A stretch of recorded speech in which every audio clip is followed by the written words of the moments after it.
welcome back to another episode of the Start a Glamping Business Podcast. I'm your once a month special co-host, Connor Schwab with Sage Outdoor Advisory. And today we have an okay guest. He's okay. You might have heard of him. He hails from across the pond in UK, and it's none other than your fierce leader of this podcast, Nick Purslow. And we wanted to mix today up and flip the script a little bit.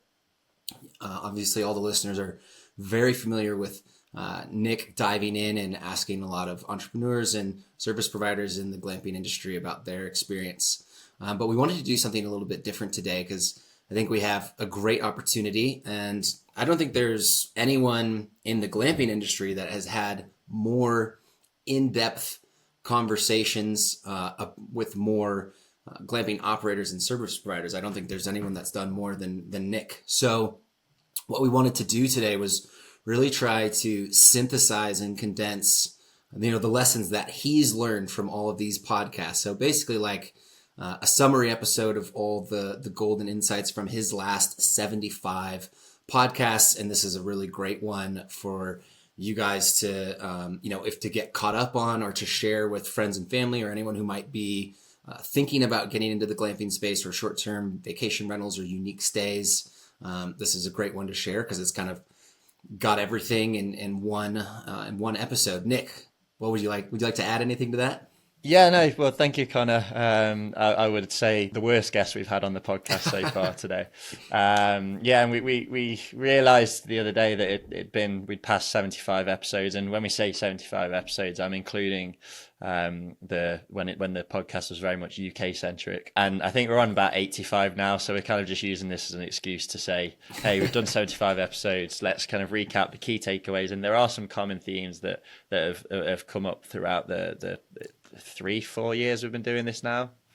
Three, I think 3.5. Yeah, I was just thinking through some of the key lessons, and I think there's some useful takeaways that will be pretty helpful today. And as Connor said, we really want to start pushing this podcast out and expanding the audience a little bit. Anyone who's listened to this in the recent months will know about Posh Outdoors.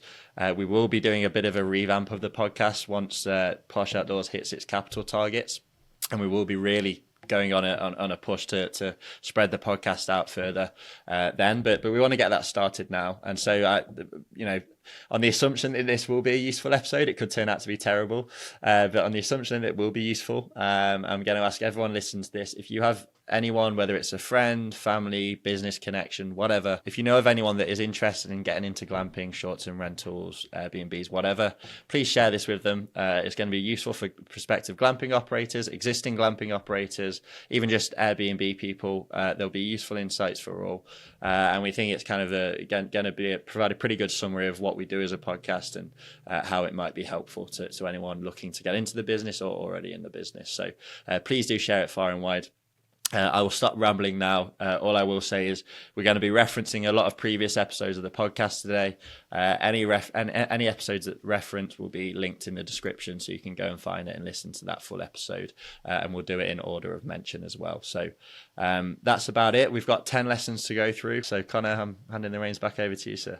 Cool. Yeah, thank you, Nick. And this was something I really I kept pushing for Nick that I thought we should do. Especially we've had a lot of conversations with him launching Posh and getting to put his own ideas about a glamping operation into practice. And, we'd been talking and I was just realizing how much he'd learned along the way. So I thought it was a great opportunity to get that out there. So we'll start with number one, and that is, why are you a Derby fan? I was brainwashed as a child, and the biggest regret of my life. No.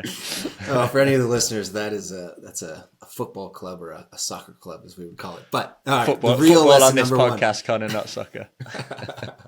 All right, and all right. Rule number one: it's going to be hard. Tell us about that. Yeah, this is the most common thread from every guest we've interviewed, every existing glamping operator that we've interviewed. Nobody has had a completely smooth sailing journey to opening a glamping site. And it's not unique to glamping. You listen to any entrepreneurial podcast, any business podcast, they will all say it's hard. You have to have perseverance. You have to fight through the obstacles. And glamping is no exception. There are obviously particular difficulties you're faced with in glamping. We'll get onto some of them, like zoning, permitting, etc. But the overarching message is that it is going to be hard. I've got personal experience from this. Obviously now my focus is on Posh Outdoors, but before that I was looking into doing a project of my own that was just going to be a ground up development, and I certainly experienced that as well. If you're looking to get into a glamping business and you think it's going to be easy, then you are wrong, quite simply. But that's fine. Every business is hard. Glamping's no exception. So that is the one overarching message that has come from every episode of the podcast, is it is going to be hard and you're going to face obstacles. I can think of no finer example of that than the single most successful entrepreneur in glamping history so far, Sarah Dusick from Under Canvas. They sold their 8 seasonal locations for over $100 million back in I think it's 2019. She first of all, her first site failed completely. They had to go right back to the drawing board. So there's a lesson, if you fail the first time, consider trying again. But we had a clip from our interview with Sarah a few months back, where there was a really, really high winds at one of her early sites and it destroyed everything. So we're going to play that clip now as an example of the kind of things that can go wrong in this process. When I opened the door, I looked out at the camp and it was flat. Like everything we had was on the ground. There were tent poles broken, things blown over. I mean, it was carnage. I mean, how anyone ever trusted us to stay in a tent again, I have no idea. But we did hurricane proof them after that. But at the time, I was like, we're done. This is it. No one will trust us again. No one will stay with us again. We're going to go bust because I'm going to have to give everyone's money back. And now I've already spent everybody's money, so I don't know how I'm going to do that. So it was traumatic. And all I wanted to do in that moment was quit. I wanted to go hide. I was embarrassed. I was afraid. And I just wanted to go home. I just wanted to disappear, have the earth swallow me up and just walk away from the carnage. Wow, Sarah Dusick, what a badass. That was our first episode together, and she is arguably the most pivotal and important person to the American glamping industry, and really opening the floodgates for everything that's come behind. And yeah, so much adversity, raising capital in a new space as a female entrepreneur, just super impressive, and sticking to her morals in terms of sustainability. But yeah, Nick, what did you take away from it? Yeah, just that, she didn't just face one disaster. She faced multiple. As I say, she failed on her first site. She failed. She by that point, when she had that storm that put everything down, she was more successful. But it certainly wasn't. She wasn't in the clear at that point. She was saying, for the first kind of 5-6 years of Under Canvas, there was no breathing room really. They did not feel comfortable at all. And it was only when they got an injection of capital, I think a year or two before they sold, was when they actually finally were able to breathe. So that is the single most successful person in the American glamping industry. And she had to go through shit. And the important lesson there is she just picked herself up and dusted herself off and went again. And she did that multiple times. So if she can do it, then, there's no reason why other people can't do it. And yeah, just as Connor said, a pioneer, and certainly a real inspiration for everyone in the industry. So I think she's a pretty good example of someone to learn from there. The other person that springs to mind when we're talking about adversity is one of our other early interviews. Certainly your friend and becoming my friend, I would say, Big Noel Dutson from Open Sky in Zion. Now, I was trying to think of a specific example of how he faced adversity, but when we were recording the episode, we were just laughing at how much went wrong. So I don't even know if you can remember the specifics. He had one of his contractors posted their development on a Facebook group that was confidential, that they were a paying client, posted in a Facebook group, and the town went in uproar, which is just it's just be so insane to me that if we paid someone to build the property and then they just like started a public backlash. I think he ran out of money several times as well, right? And I just remember when he was telling the stories. Obviously, I'm sure it's easier to tell when after the fact, but he was just like laughing about it. He didn't seem scarred by it at all. So maybe the lesson there is just take quite a cheery attitude towards those things and just laugh your way through it. But well, he was kind of funny because I think at the end of the episode, you're like, "Are you happy you started a glamping business?" And he was like, "We'll see." I think the first kind of like 3 years of the podcast, when I asked people if they're happy, it was just the answer I was looking for. Yeah, like every time it was like, yeah, it's amazing. Then there was about 3 weeks in a row where people gave terrible answers. They're like, I don't know. But again, that shows, just how difficult it is at times. And I think, if you ask them 10 years down the line, are they happy? Then it will be a resounding yes. But again, just an example of how difficult it can get, right? And I think I don't remember the exact figures, so this could be totally off, but it was something to the effect of like he was setting out. They started construction and they had planned to have a $2 million budget or something like that, and then COVID happened and someone withdrew like $800,000. So they went from a $2 million budget to like a $1.2 million budget, but they had bought the land and were under construction. So they're like, well, I guess we need to just make it work with 40% less money. And they did. And they were, him and his friends basically just lived on site for a few weeks as well. I seem to remember, and just digging trenches and all that stuff and really getting in the weeds. And it's crazy to think that site, had a 40% budget cut or whatever it was, because it's just stunning. Like the luxury and level of detail is so well done. So it's hilarious. But yeah, keep going. Yeah, well, I think we're ready to move on to takeaway number 2. All right, takeaway number 2. The results can be incredible. Yeah, so takeaway number 1, maybe a bit of a negative slant, telling you how hard it's going to be. Takeaway number 2 is what happens when you get to the other side if you do things right.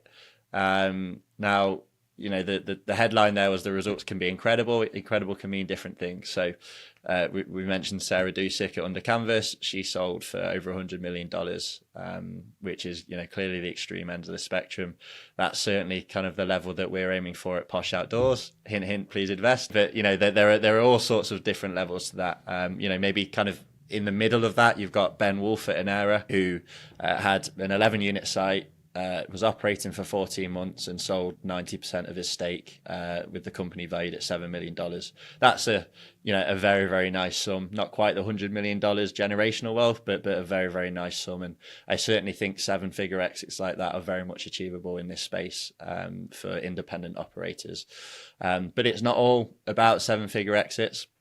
Chris Dube at Monument Glamping in Colorado, he was a teacher, and there are a lot of people like him who maybe are in a normal job, and Chris really likes his job, but there are a lot of people in corporate jobs, for example, who speak to me and they say they just want they want a change of lifestyle. They're not looking for a $1 billion exit. They just want whether it's keeping the same level of income, maybe slightly more, whatever, in a rural setting with a different pace of life, welcoming guests, being hospitable, which they like, and it can just be a change of lifestyle. And I think the clip we've got now for Chris just shows you, he's not going on about he's going to sell for $10 million. It's just he's earning really good money doing something that he really likes, and we're going to play that clip for you now. You can do what I'm doing, and golly, Nick, I'm making a living off it.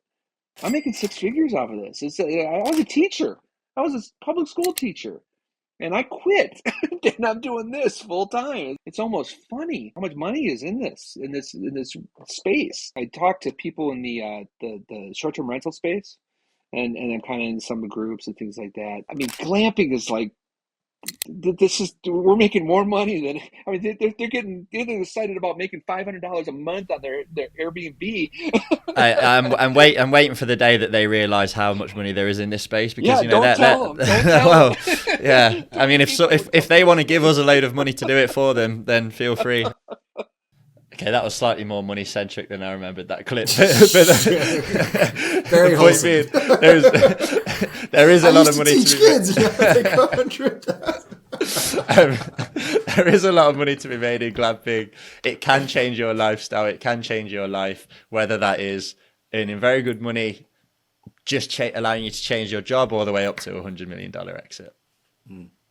I'm going to say this a lot through the course of this conversation, but I really like all these people.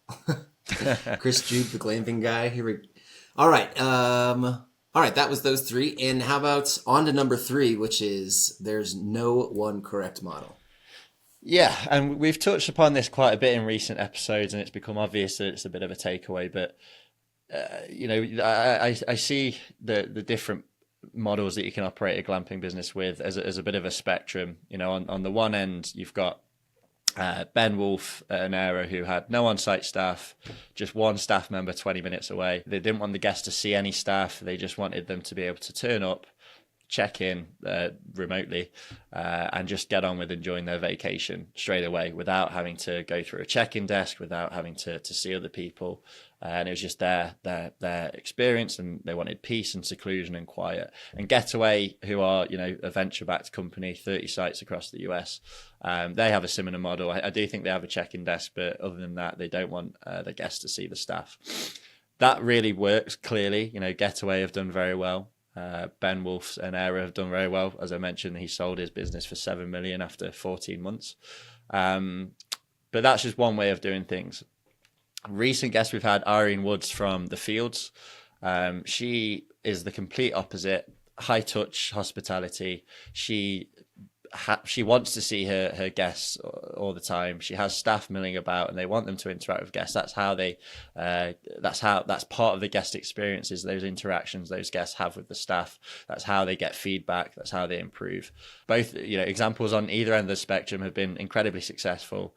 And the long and short of it is there's no one correct model. You can do one end, you can do the other end, you can do somewhere in the middle, and there's a lot of different ways you can implement hospitality, whether that's just leaving guests on their own or having that high touch point hospitality. So there are so many different ways. You can pick where you want to land on the spectrum. You don't have to copy and paste what other people have done, because there's examples of different models working very successfully. So I think that was important to emphasize. Hi friends, this is your host Connor Schwab at Sage Outdoor Advisory. If you're launching an outdoor hospitality project like glamping, then we can help. At Sage, we offer feasibility studies and appraisals.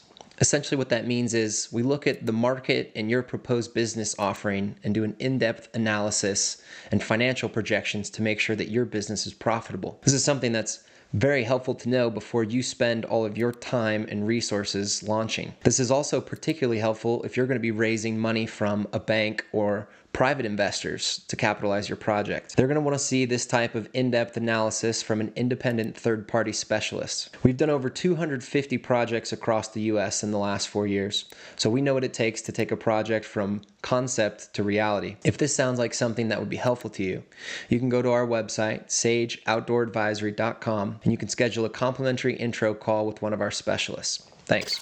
Well, here's a question for you, Nick. If someone gave you a couple $1 million and you were launching your own glamping site, where would you be falling on that spectrum of high touch versus low touch? I think I'd be on the low touch side, and certainly that's what we're doing with Posh. For Posh, the reason we're doing it is we just decided we were going to be doing that kind of model. Ben Wolf's on our board. It made sense, but also it's a lot easier to scale. I think it's harder to scale something where the owner has a central role in the day-to-day operations and they have to manage a lot of staff. So that's why we're doing it at the low touch point for Posh. But I think if I was in a position where, I don't know, 60 years old, I've got a piece of land, I want a change of lifestyle, I want to go out and meet the guests. I'm quite introverted personally, but, people who want to, who get energy from speaking to different people and looking after them. I think, the high touch point model is much more suitable. It's much more enjoyable, and they wouldn't want to not meet the guests. So I think it completely depends on the person. I personally would lean towards the low touch point one. But that doesn't mean you can't be hospitable in your messaging on social media, in the booking confirmation. If there is F&B, in the F&B side of things. So just because you don't see the guests that often doesn't mean there's no sense of hospitality. But certainly that would be the kind of model I would align with. But that's just my personality, I think. Mm-hmm. Yeah, I think I'm in a similar boat. I would probably, I mean, my big thing is I want nature to be kind of the main attraction and activity and experience, not necessarily interacting with me or my staff. And then, just having a lot of staff is difficult. The hiring, communicating, firing, seasonal staff, it's just more that could go wrong, and it's just more to manage. And like I like simple things. If the experience is nature and the unit and maybe some really self-sufficient amenities, that seems like a nice experience for the guests, and it seems like a nice lifestyle for the management. So I'm in the same camp. Yeah, but then you've got this was a very early episode of when we moved towards the US side of things, but we don't have a clip for this, but Donna Vaughan from Hawley Farm Glamping in Missouri, the number one thing that she got testimonials for and got great feedback from was she hosted a happy hour with the guests. So the guests would arrive, Donna would come out, meet them, and host a drinks around the campfire, and that was the main attraction of the stay. That's what got all the testimonials. So there's so many different things that you can focus on with the guest experience, whether that is nature, whether that is the staff, whatever it may be. And I think, again, it's just important to emphasize that there's no one size fits all model. You do what works for you, what you're looking for from the business, what you think fits your strengths, and just go from there. Mm-hmm. Yeah, and like Firelight Camps in New York with Bobby Frisch, they're having a communal campfire is a very big, like, I think community is one of the pillars of their experience. So like guests interacting and sharing stories around the campfire. So they run a great business and experience there. And then from a high touch perspective, Paws Up Resort, probably the most successful glamping resort from a rates perspective, getting 3,000 to 5,000 a night. They probably have just as many staff on site as there is guests. So yeah, super high touch. I was looking at their website. That must be an absolute pain in the arse to manage that site. Like there's oh my God. like 100 on-site activities going on at the same time. And if you don't want to manage people, then either have a very small glamping site where you can manage the majority of it, or just with one or two staff, or go with the employee light model, because from speaking to lots of people, it is very hard managing staff, and you need to be not enjoy it, but you need to be competent at it if you want to do a kind of pause up model where you've got so many on-site activities, or do the Ironwoods, the Fields model where you have to look after people that are milling around or on site. You have to be good at that management side of things. All right. Number 4, don't neglect the boring stuff. Yeah. When Glamping Tech North America first launched, I think the industry was in a little bit of a different place. It was coming up to 2 years ago now. And the one thing that we tried to repeat was don't forget zoning and permitting. Don't buy land without looking into zoning. Don't spend any money without looking into zoning. And I think the industry has moved on a little bit since then, where most people do understand that it's an important thing. Hopefully we've been a small part of that. But just to reiterate, zoning and permitting is boring. Nobody wants to think about it when they're dreaming up their glamping plans, but it can be catastrophic if you go too far down the road without looking into that. Two guests that we've had on that I think can talk about that well: Zach Stoltenberg, who was one of our early guests, and Nick Labadie, who's a kind of zoning consultant, and both of them can talk for days about the importance of zoning. So we'll link to those episodes. Obviously, you need zoning to operate a legal business, so that's definitely going to be important. And then the other part would just be utilities. Trying to understand how you're going to have utility solutions at your property if you're looking. How are you going to get your water? How are you going to do with sewer or septic? And then how are you going to get your electricity or power? So those can be big expenses. So it's good to have a line of sight on those. Absolutely. I had a marketing girl who reached out to me about getting into the glamping space, and she had so many great ideas and pitch books and things and all these images and the brand and the experience. And she was like, all right, should we go try to raise money for this? And I was like, where's the property? She's like, well, we don't have a property. I was like, there's no point to try to raise money if there's no property picked out, because it will change. The entire financials and business will change depending on what's on the property. Yeah, I mean, I can't even imagine trying to do that, to be honest with you. It's hard enough trying to raise money when you've got a world-class property like we have, bloody hell. The next boring, and I say, I don't want to be disrespectful here, because some people, the next guy we get to talk about, Chris Hipple, he's an insurance expert. That's his life, that's his career. So I'm not saying, I'm not being disrespectful when I say insurance is boring, but I think most people it's not the first thing they think about when they're excitedly planning their glamping business.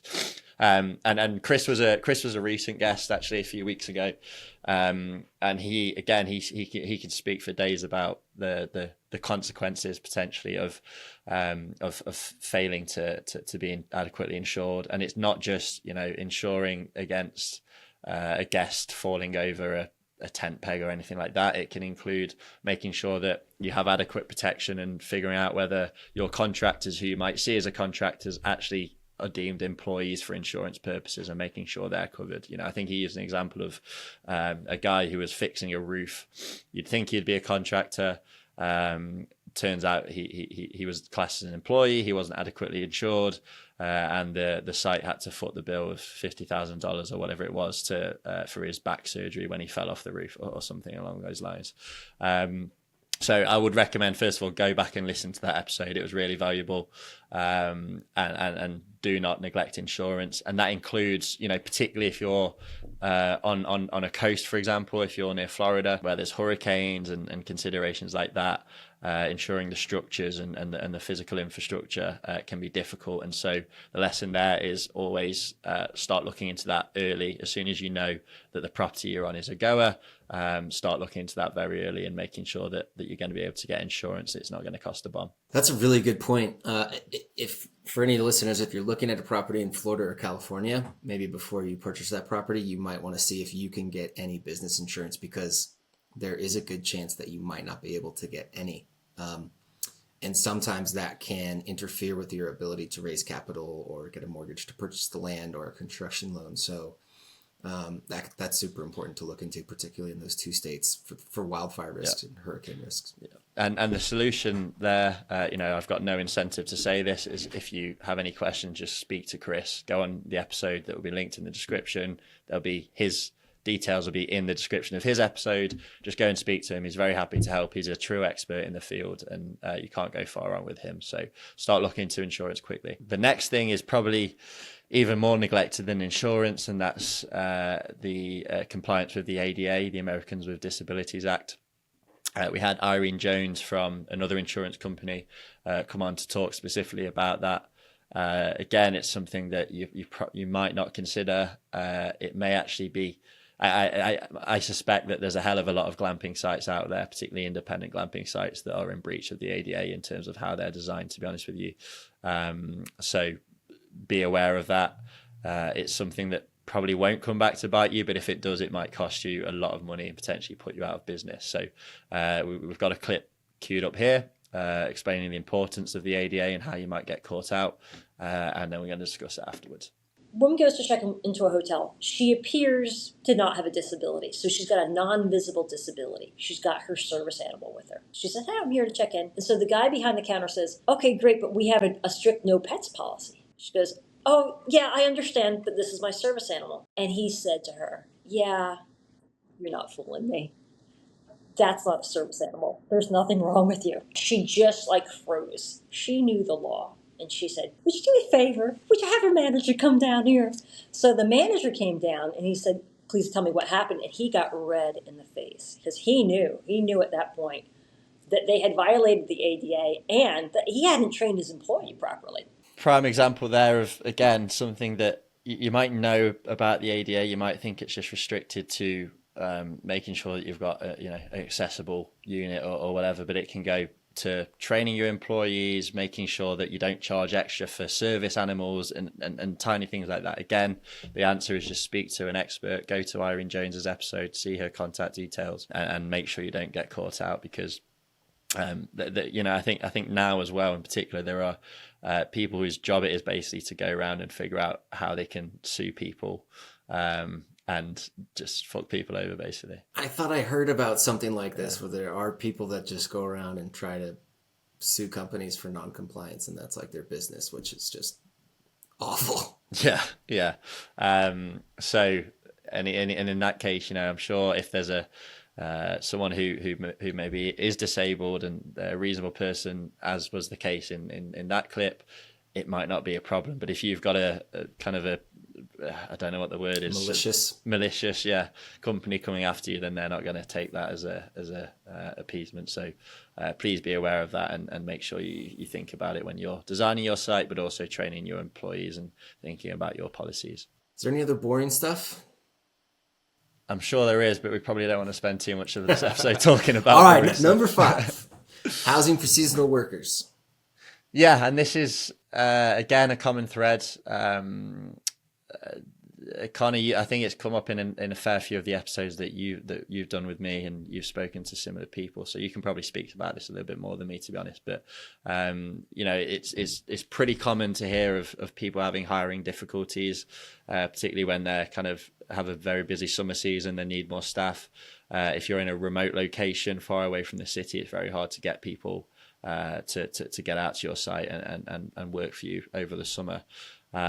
So bear that in mind, but there are solutions around it. We're going to play a clip from Blake Smith from Walden Retreats. We've had seasonal workers who own their own RV and will live here through, I think it's called Camp Worker or Work Camp maybe. And that's a marketplace of people who are looking for seasonal jobs, maybe for 6 months at a time. They have an RV. So if you can provide like a place for them to set that up and provide like free utilities, and like in our case, we allow them to do laundry for free in our laundry facility, and they'll be here for a 6-month contract. So that's been a good resource, and I think a great way to not have to build housing for your employees. But if you can set up your property where you have like a back area that they can park their RV and maybe it's kind of out of sight, out of mind for any guests, then that's been a good avenue for us.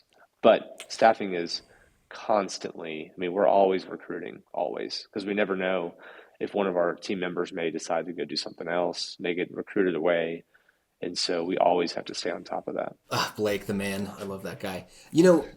That's a really good point on having RV sites. And I guess to add a little bit more clarity on what that means for people, you can put in utility hookups at your site so that you can hook up electrical, water, and have a sewage dump.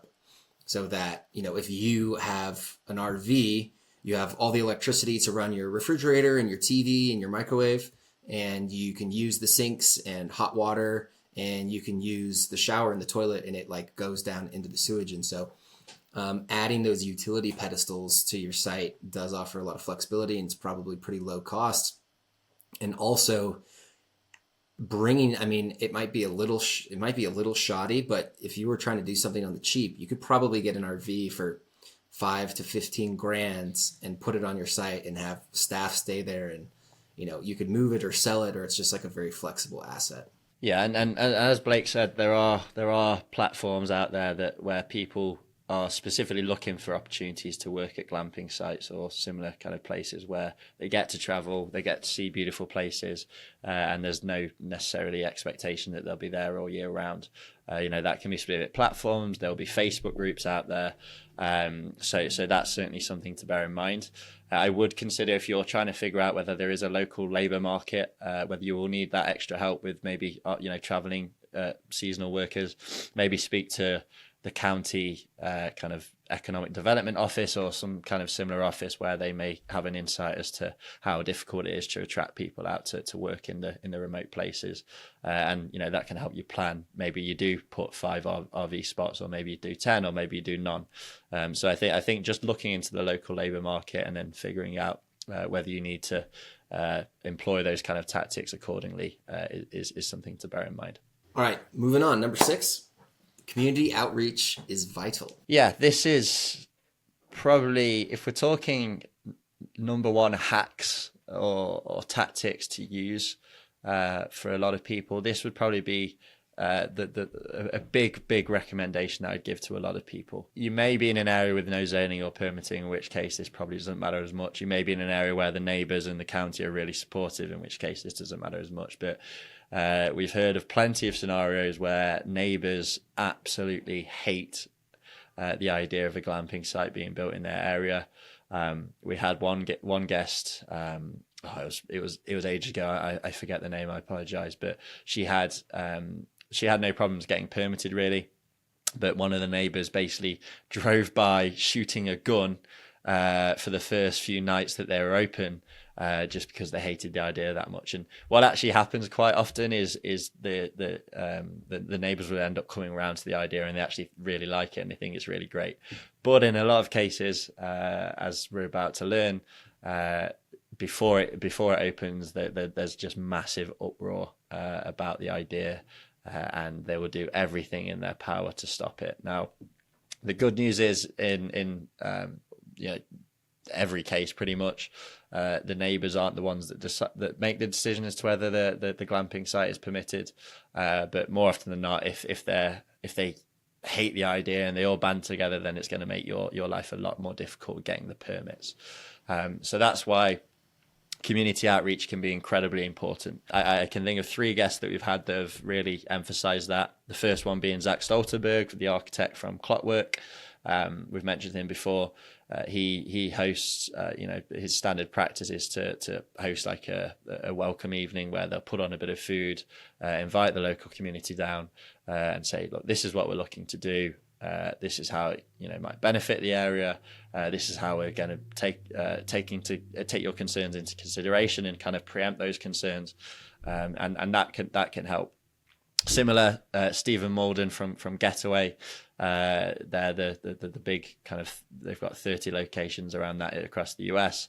They have a similar thing, that's just their standard practice, where they'll go out and meet the community, and they learned that very quickly. And I think the clip that we're going to play now, this wasn't from a big company. This is from Sojourner Glamping.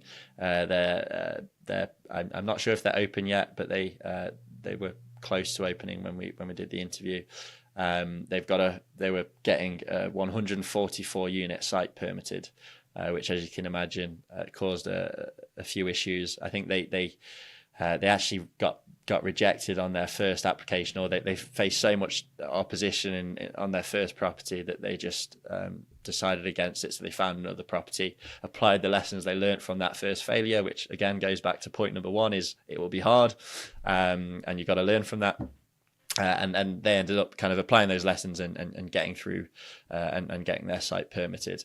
But the clip we're playing is just an example of how, if you don't control the message, if you don't get that out there first, the rumor mill will just start spinning and spinning and spinning. It could just be a total disaster, because all it takes is from like you mentioned with Bignall, one Facebook post, and just chaos and carnage, and the rumor mill starts going. So we'll play the clip, and this will show just how bad it can get, but also an example of the kind of things that you can talk about in these meetings to kind of preempt any concerns, and also emphasize the benefits that this project will bring to a community. So there were 2 different genres of no glamping signs all over the community. There were all kinds of accusations in the meeting. I won't say the worst one, but at one point I think they likened me to Jack Nicholson's character in The Shining in the middle of the meeting, which is my personal favorite as well. And then everyone had these bright yellow T-shirts on with grizzly bears, even though grizzly bears are not native to the Shenandoah, saying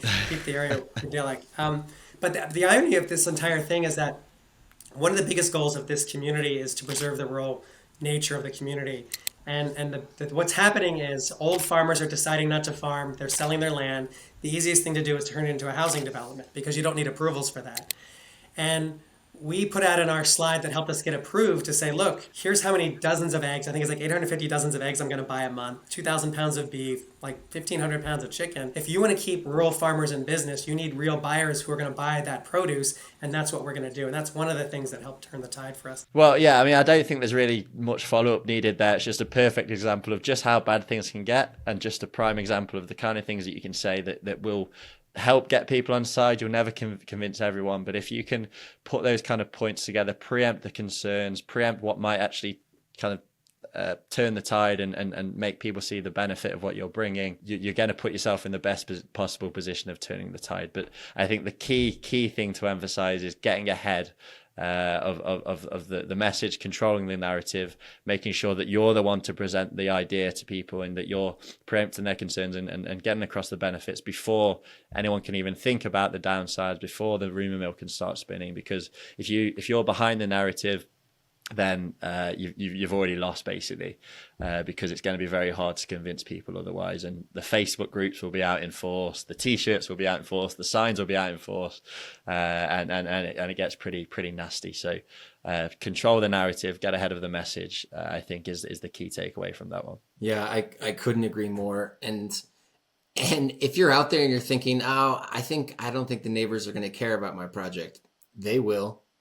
They most certainly will. We hear about this so much. It's almost a certainty, and it's just great. People are so protective of their neighborhoods. They don't want any change. Like, I would say Under Canvas is probably one of the best businesses that could come into your neighborhood, from a tourism and from, a high quality, like, respectable guest that's focused on sustainability and the outdoors. Like, what else could you want in your neighborhood, right? And they have received so much opposition. So like Nick said, get ahead of it, go around and knocking on some doors and introducing yourself and shaking hands can go a really long way. And the other thing is, don't expect people to be rational. Again, doing all those things that we've mentioned can help, and some people will be rational, but at the end of the day, NIMBYs will be NIMBYs. There will be legitimate concerns as well. Do not just assume that you're in the right all the time. There will be legitimate concerns, and either address them directly, adjust your plans because you don't want to be the big bad guys. You don't want to be the big bad developers. Glamping is built on sustainability, being one with nature, so you don't want to just bulldoze through people and communities. You've got to respect it and you've got to listen to them. But on the other hand, expect people to be, hysterical and irrational and completely against anything you propose.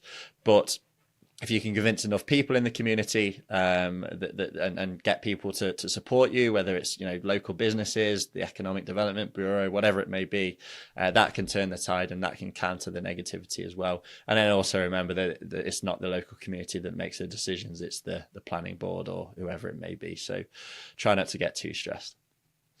I think that's probably going to be it for part one. We were going to do it all in one episode, but we're running out of time. So I think there's more than enough meat for part two next week. So again, please do share, everyone. If there's anyone that you think might find this useful, please do share it with them. And then when part two comes out, please share with them again. All the episodes we've referenced will be in the description if you want to go back and listen to those episodes that we've referenced. We've given a kind of a 30-second summary of each one that we've mentioned, but it really does pay to go back and listen to them in full. And yeah, I think that's about it. Connor, any final thoughts to add before we finish off? I thought that was fun. I mean, it's so wonderful to get to go through and see all these names of all these businesses, and it's just like, wow, we get to work with some really awesome people. There's just so many people on this list that I really like. Yeah, and we've learned to have a lot from as well. So we are very grateful for all the guests we've had. But yeah, that'll be it for this first half. Please do share. If anyone wants to invest in Posh Outdoors, then I'll continue to plug that. I was going to say, hey, is there any updates you want to give on Posh? So as of June the 19th, we're on $193,000 in the crowdfunding pot, which we're pretty pleased with. Still a long way to go, but we are making good progress. We had $25,000 added to the pot last week, and obviously a lot of ongoing conversations. And we're still really excited, and we're getting closer and closer. Still a long way to go, and that's why if anyone is listening to this, anyone is interested in investing in glamping without going through the hassle, and remember lesson number one: it's bloody hard starting a glamping site. So if you want to avoid all of that, but you want to kind of potentially get all of the amazing returns that glamping can offer, then Posh Outdoors is potentially a vehicle for you. So please do reach out. Minimum investment's $100. I'll happily answer any questions you have. And Connor, I think we can now say that you are in the process of putting some of your money in as well. Yeah. I guess I could say my piece or publicly say that I am investing in Posh, and certainly not an insignificant amount of money. I was fortunately able to invest through my Roth IRA, which was cool, through Strata. So that money will grow tax free, which is really cool. It had a little bit of nuances to it, but it was smooth enough. And I guess I'm investing in Posh for two primary reasons. And one is because I believe in Nick, and two, because I believe in the industry. And I guess three would be because I believe in the problem that they're solving for landowners. Because, as we all know, capital is hard to get in this industry. It's kind of high risk, high reward. And I think that Posh is solving a really real, tangible problem for owners and operators. So I believe it. I'd be lying if I didn't say, and sorry, Nick, I think some of the projections are really aggressive. And, sometimes I think where maybe you guys think it'll take 2 years to get to certain revenue goals, I might think it might be more like 4. But I do think that you guys will get there, and I haven't had a chance to chat in depth with all 5 people on the Posh team, plus Ben Wolf, plus Crystal, and see the site of your first location. So I feel like I've done pretty significant due diligence, including going through your guys' financials. So that's just my piece. So I'm putting my money where my mouth is, and betting on Nick, betting on this guy. 75 episodes. Yeah, that was totally unplanned, by the way. We just we didn't expect to talk about that at the end. And Connor and the other people that have involved, they put serious kind of rigorous analysis into Posh before putting their money in. It's not a case of Connor just sending me money because he's a mate. It's he thinks it's a good investment, and I think he gave a very fair picture of his opinion on it there as well. So sorry for boring everyone about Posh. The reason why we talk about it so much is because I'm so excited about it. And I think it's a truly, truly special opportunity. And I am staking a lot on doing this and making it a success. And anyone who does invest, I'll be working incredibly hard to make sure that that's rewarded. So the links to Posh will be in the description of this episode as well. So go out and check that out. Shoot me an email at nick@glampytech.com if you have any questions. I will shut up now, and we'll see you next week for part 2 of this 75 episode special.